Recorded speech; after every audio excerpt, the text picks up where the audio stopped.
ঢাকার প্রত্যেকটি প্রতিষ্ঠান ধ্বংসের দিকে যাচ্ছে, তাই রাজধানীকে আরও বাসযোগ্য করতে কাজ করবে স্থানীয় সরকার মন্ত্রণালয়। সকালে ঢাকা দক্ষিণ সিটি কর্পোরেশন আয়োজিত সেমিনারে স্থানীয় সরকার মন্ত্রী মির্জা ফখরুল ইসলাম আলমগীর এমন কথা বলেছেন।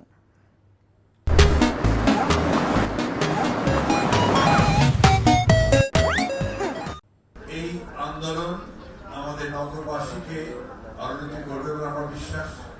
তা আমি সবচেয়ে বেশি যেটা মনে করি, আমাকে তো বারবার মনে হয় যে আসলে শুধু নাগরিকদের সচেতন করলেই কি হবে?